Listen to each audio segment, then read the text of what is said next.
जय हिंद प्रिय विद्यार्थियों। आज हम समझते हैं कि भारतीय उपमहाद्वीप में कितने देश आते हैं और नक्शे के माध्यम से देखते हैं कि कौन से देश का जो स्थान है वो कहाँ पर है। तो आइए देखते हैं।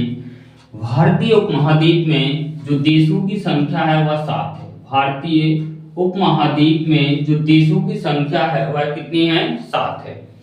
आइए देखते हैं। जो पहला अगर हम देश की बात करते हैं, जो द्वीप है एक, जिसका नाम है मालदीव। कौन सा है? मालदीव। मालदीव। और एक दूसरा देश है जिसका नाम है श्रीलंका। जिसका नाम क्या है? श्रीलंका। और एक अपना देश भारत। और अपना देश भारत और पाकिस्तान। भारत, पाकिस्तान। और यहाँ पर जो एक छोटा सा देश है नेपाल। नेपाल। और यहाँ पर जो देश है भूटान। भूटान। और यहाँ पर जो देश है जिसका नाम है बांग्लादेश। बांग्लादेश। तो इस प्रकार से जो भारतीय महाद्वीप में 7 देश हैं, पहले का नाम है मालदीव, श्रीलंका। मालदीव, श्रीलंका, भारत, पाकिस्तान, नेपाल, भूटान और बांग्लादेश। मालदीव, श्रीलंका। तो आपको नीचे याद रखना मालदीव और श्रीलंका। मालदीव और श्रीलंका। और भारत और पाकिस्तान। भारत और पाकिस्तान। नेपाल, भूटान, बांग्लादेश। नेपाल, भूटान और बांग्लादेश। आइए इनकी राजधानियों को देख लेते हैं कि जो मालदीव है उनकी राजधानी माले है। मालदीव की राजधानी माले है।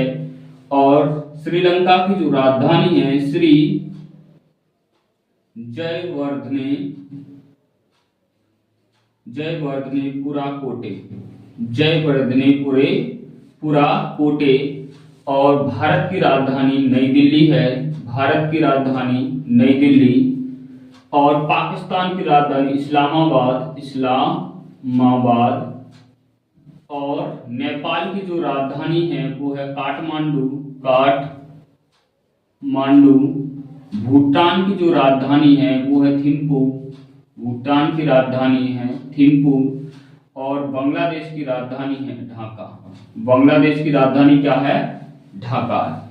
इस प्रकार से भारतीय महाद्वीप में जो 7 देश हैं और 7 देशों की जो राजधानियां हैं, मालदीव की माले है, श्रीलंका की जयवर्धनेपुरे कोटे है, भारत की नई दिल्ली, और पाकिस्तान की इस्लामाबाद, और नेपाल की काठमांडू है, और यहाँ पर भूटान की जो थिम्पू है और बांग्लादेश की ढाका है। यहाँ पर एक और देश है, कभी कभी अफगानिस्तान को भारतीय महाद्वीप में गिना जाता है, लेकिन अफगानिस्तान को भारतीय महाद्वीप का हिस्सा नहीं माना जाता है। तो यहाँ पर हम पहला देखें तो कौन सा है? मालदीव। कौन सा है? मालदीव। दूसरा है श्रीलंका। श्रीलंका। और तीसरा कौन सा है? भारत। मालदीव, श्रीलंका, भारत। और चौथे नंबर पर है पाकिस्तान। चौथे पर है पाकिस्तान। और 5वें नंबर पे आपको याद रखना है नेपाल। और 6वें याद रखना है भूटान। और 7वें नंबर पे याद रख लेना है बांग्लादेश। कौन सा याद रख लेना है? बांग्लादेश। इस प्रकार जो 7 देश हैं भारतीय महाद्वीप में आते हैं, और 7 को ही भारतीय महाद्वीप को इन 7 के नाम से यहाँ पर इसको जम्बू द्वीप, पहले शुरुआत में भारत को जम्बू द्वीप के नाम से जाना जाता था। तो जम्बू द्वीप में कितने देश आते हैं? जे 7 देश आते हैं। इसीलिए इसको भारतीय महाद्वीप कहा जाता है, क्योंकि जो एशिया के यानी पूरा अगर देखा जाए तो दक्षिण और मध्य में स्थित है। दक्षिण मध्य में भारत की जो भूभाग है बहुत ही विशाल है, इसलिए भारत को ही भारतीय महाद्वीप के नाम से जाना जाता है, क्योंकि जो भारत का क्षेत्रफल यहाँ पर सबसे बड़ा है। तो इसी के नाम पर क्या है, जैसे आपने देखा होगा कि बड़े बेटे के नाम पर ही कभी कभी माँ बाप को बुलाया जाता है। तो ठीक उसी प्रकार से यहाँ पर बड़ा बेटा क्या है? भारत। और कहीं ना कहीं जो देश है वो भारत से टूटकर बने हुए। तो आई होप, मैं आशा करता हूं कि जो भारतीय महाद्वीप है नक्शे के माध्यम से आपको समझ में आए होंगे। नेक्स्ट क्लास में मिलते हैं, जब तक के लिए जय।